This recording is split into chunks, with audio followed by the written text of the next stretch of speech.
TED Women, what's up? Not good enough. Hello, TED Women, what is up?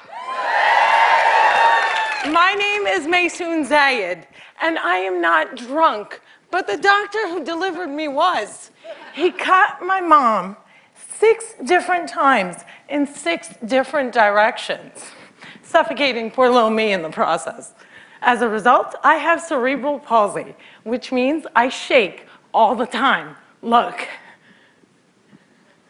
It's exhausting. I'm like Shakira meets Muhammad Ali.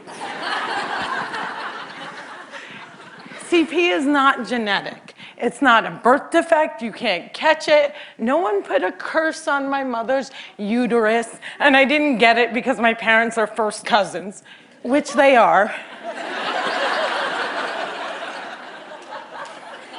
It only happens from accidents, like what happened to me on my birthday. Now, I must warn you, I'm not inspirational.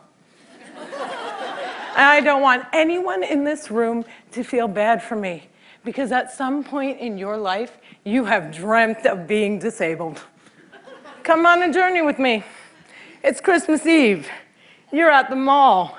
You're driving around in circles looking for parking. And what do you see? 16 empty handicap spaces. And you're like, God, can't I just be a little disabled?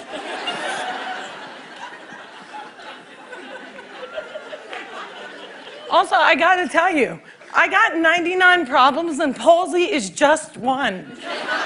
If there was an oppression Olympics, I would win the gold medal.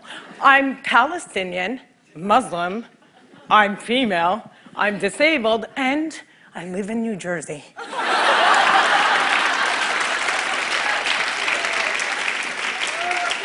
If you don't feel better about yourself, maybe you should.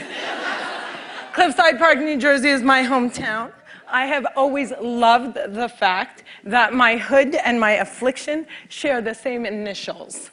I also love the fact that if I wanted to walk from my house to New York City, I could. A lot of people with CP don't walk, but my parents didn't believe in can't. My father's mantra was, you can do it. Yes, you can.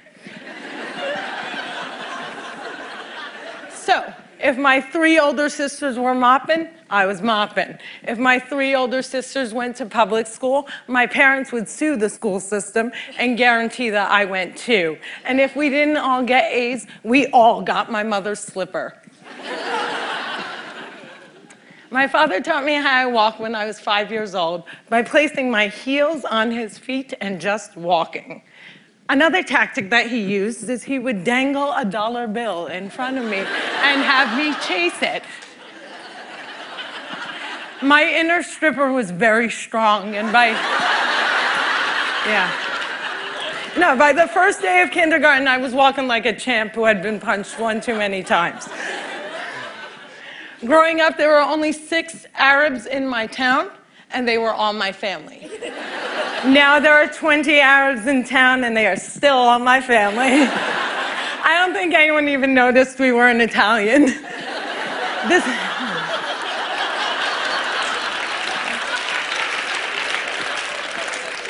This was before 9/11 and before politicians thought it was appropriate to use "I hate Muslims" as a campaign slogan.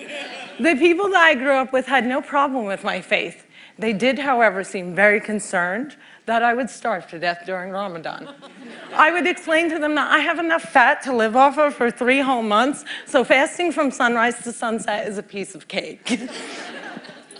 I have tap danced on Broadway. Yeah, on Broadway. It's crazy. My parents couldn't afford physical therapy, so they sent me to dancing school. I learned how to dance in heels, which means I can walk in heels. And I'm from Jersey, and we are really concerned with being chic. So if my friends wore heels, so did I. And when my friends went and spent their summer vacations on the Jersey Shore, I did not. I spent my summers in a war zone because my parents were afraid that if we didn't go back to Palestine every single summer, we'd grow up to be Madonna.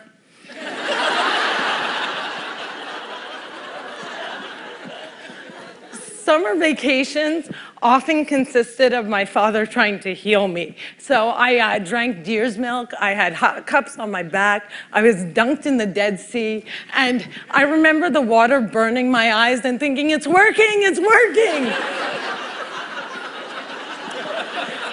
But one miracle cure we did find was yoga. I have to tell you, it's very boring. But before I did yoga, I was a stand-up comedian who can't stand up. And now I can stand on my head. My parents reinforced this notion that I could do anything, that no dream was impossible. And my dream was to be on the daytime soap opera General Hospital. I went to college during affirmative action and got a sweet scholarship to ASU, Arizona State University, because I fit every single quota. I was like the pet lemur of the theater department. Everybody loved me. I did all the less than intelligent kids' homework. I got A's in all of my classes, A's in all of their classes.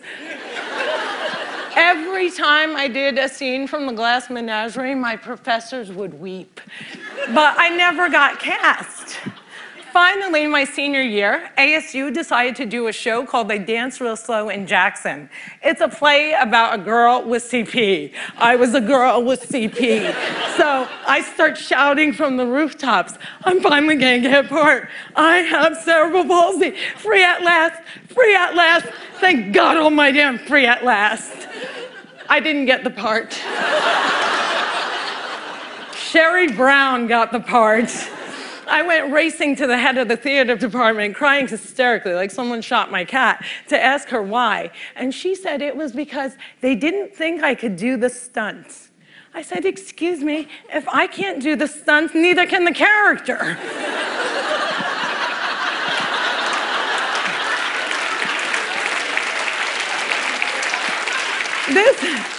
This was a part that I was literally born to play, and they gave it to a non-palsy actress. College was imitating life. Hollywood has a sordid history of casting able-bodied actors to play disabled on screen.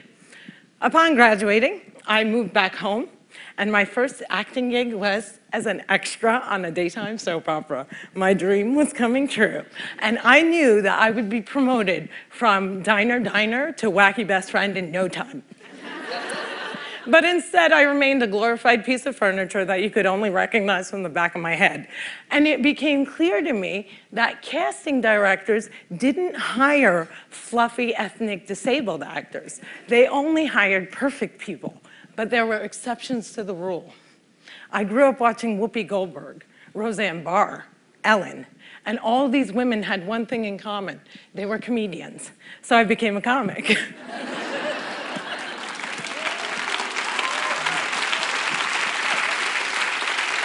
My first gig was driving famous comics from New York City to shows in New Jersey. And I'll never forget the face of the first comic I ever drove when he realized that he was speeding down the New Jersey Turnpike with a chick with CP driving him. I performed in clubs all over America, and I've also performed in Arabic in the Middle East, uncensored and uncovered. Some people say I'm the first stand-up comic in the Arab world. I never like to claim first, but I do know that they never heard that nasty little rumor that women aren't funny and they find us hysterical.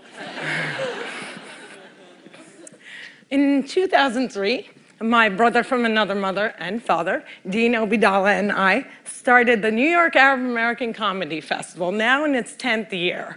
Our goal was to change the negative image of Arab Americans in media, while also reminding casting directors that South Asian and Arab are not synonymous.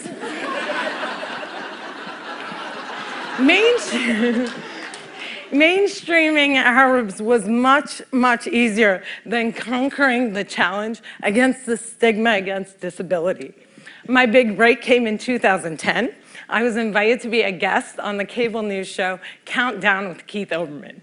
I walked in looking like I was going to the prom, and they shuffle me into a studio and seat me on a spinning rolling chair.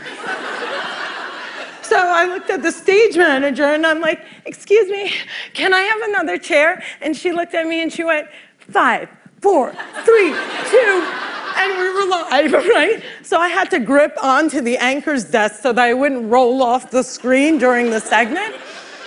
And when the interview was over, I was livid. I had finally gotten my chance and I blew it. And I knew I would never get invited back.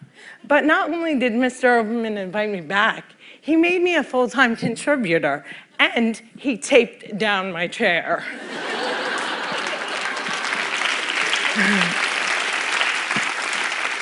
One fun fact I learned while on the air with Keith Olbermann was that humans on the internet are scumbags. People say children are cruel, but I was never made fun of as a child or an adult. Suddenly, my disability on the World Wide Web is fair game. I would look at clips online and see comments like, yo, why is she tweaking? Yo, is she retarded? And my favorite, poor Gumby-mouthed terrorist, what does she suffer from? We should really pray for her. One commenter even suggested that I add my disability to my credits. Screenwriter, comedian, palsy. Disability is as visual as race. If a wheelchair user can't play Beyonce, then Beyonce can't play a wheelchair user. The disabled are the largest... Yeah, clap for them, man. Come on.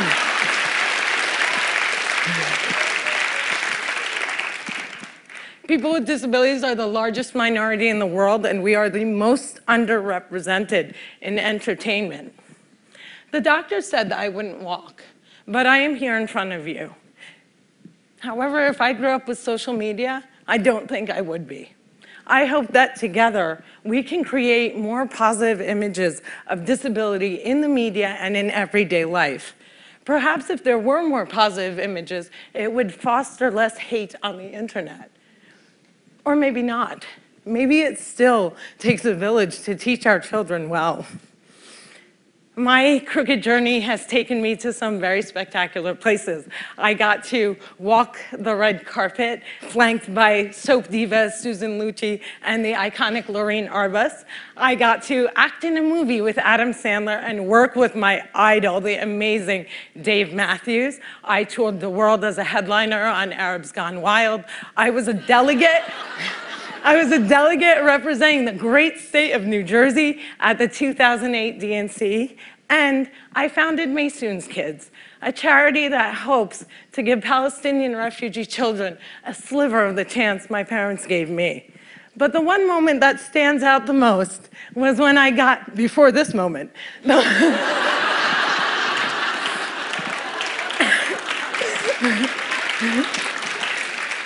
but the one moment that stands out the most was when I got to perform for the man who flies like a butterfly and stings like a bee, has Parkinson's and shakes just like me, Muhammad Ali.